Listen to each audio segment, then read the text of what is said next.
Yo, welcome back to Can't Stop Art. I'm your host 40. Today we're doing a wood project inspired by Pac-Man's blue ghost. I drew the design on a piece of wood, grabbed my jigsaw and cut it out, right? I then took my belt sander and I cleaned up the edges. I definitely need to create or build some kind of box, so I gotta have this upside down so it is level and way easier to use, huh? I then clamped it down to another piece of board to lift it off the ground, grabbed my router, put a bit in there, and decided to do a round over bit with a little bit of a lip.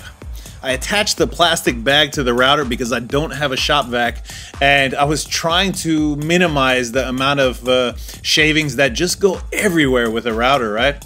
I grabbed a piece of sandpaper, used my hands, and just cleaned up the edges. Then I grabbed a paper towel, some alcohol, and the reason I'm using alcohol right there instead of water is because alcohol dries insanely fast, right?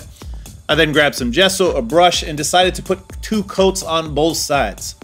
I don't know about you guys, but I love retro stuff, and I grew up playing Pac-Man, you know, and Street Fighter, and anyways, all the games. I had an Atari back in the day, huh? I had the first Nintendo. I wish I saved that, you know, how much money would it have been worth? Anyways, a couple of you probably know because you did save it. At this point, I'm doing an acrylic pour, and I decide on my colors: a sky blue, a brilliant blue, and then 2 reflex colors, or UV paint, right? Stuff that looks amazing in the blacklight, that orange and blue. And what's pretty cool is combined, usually yellow and blue make green, but this orange and that blue make yellow and green. So it's kind of weird. It depends how it mixes, how much, whatever. You'll see in a little bit. And in all of them, I'm using about 50% paint, 50% Floetrol, and then I add water until it's kind of like a runny honey. And then at that point, all of the colors except the white, I added 1 drop of silicone lubricant, and that is going to make the cells pop or the paint separate, especially with when you hit it with a blowtorch like I did right there. I pick up the piece, move the paint around a little bit, hit it with the blowtorch again, and then with some leftover reflex paint, I hit it with splatters. And at this point, you could see some of the green, some of the yellow, and I didn't use green or yellow, huh? It's from that reflex blue and orange paint. I then grab a flat brush and I start hitting the sides to clean everything up, right? I was thinking, should I tape it? Would that, and I didn't think taping it would be a good idea because there's so much paint when you're doing an acrylic pour. I thought, you know what would end up happening is it would pool up and then like dry really like thick in, you know, areas around the corners. So I said, you know what, better to just clean it up after the fact. I hit it with 2 coats so it looked cleaner, and I don't show this in the video, but I cleaned it up on the back too, right? And at this point I'm thinking, hey, should I just hit this with varnish or should I hit it with resin? And I'm thinking, for you guys, let's go above and beyond and hit with resin. I still had the silhouette from when I did one of these Pac-Man ghost piece back in the day, and I still had the silhouette for it, or the stencil, so I used that, hit it with spray paint outside, and then I did an outline in a Posca marker. At this point, I know I'm going to put black glitter in the eyes, so you'll see I'm mixing some pouring medium along with some black glitter, and then I paint it on the black. Once that's dried, I decide, you know what, the outline for the eyes is not that thick, so I decided to make it a little bit thicker by using a thicker Posca marker, and I do like the fact that I did that, but I definitely, you know, it ended up touching a little bit of the black glitter and covering it, and, you know, it's okay. But maybe I should have been a bit more careful. I don't know. And the funny thing about the black glitter, is depending, when the light hits it, you will see little specks, but for the most part, it's not so in your face like other glitter. But I do think it adds a little special touch to it.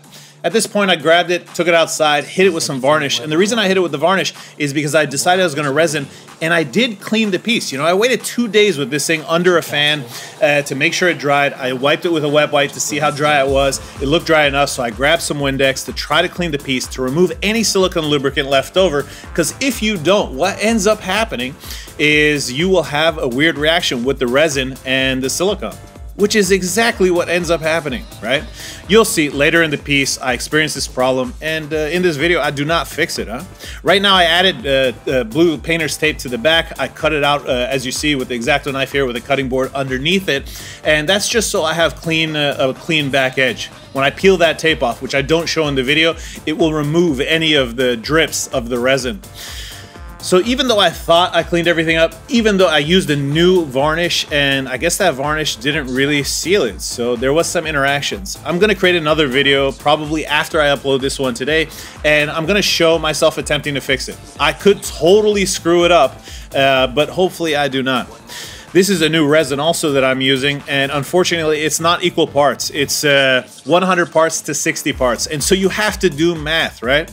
I knew I wanted 220 grams of resin, and so, or 226, so I did a fractional equation of what was it? I should scroll back. I think I got rid of the paper, but I think it was 100 over 226 is X over, anyways, I have to look at it. I'll put it in the video. At this point, I pour the resin. The reason I'm showing a light is trying to see if there's any issues. I keep hitting it with that silicone spatula.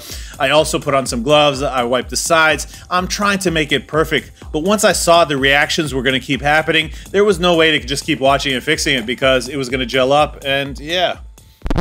So it's been almost 24 hours. It's been probably 20 hours. In fact, this morning when I woke up a few hours back, what I did is I removed the tape.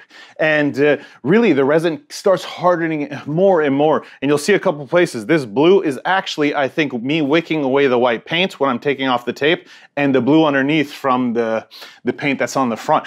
Now for the big reveal. Whoopsh.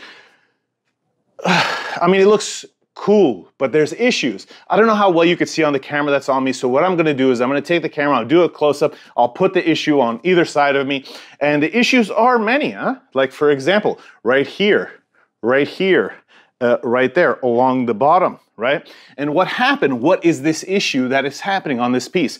What happened is the silicone that's used to separate and create the cells in the paint for the acrylic pour, you're supposed to wait and then, you know, 7 days or something like that, and then you can clean it with some Windex, etc. And what I did is I just kept a fan on it for a couple days, which dried it out faster. Still wasn't 100% dry, but I did hit it with Windex. And the paint was dry enough so it doesn't affect the paint. And I checked that by using a baby wipe, and I thought I got all the silicone. Clearly I did not, because that's what's happening here. This is the resin interacting with the silicone.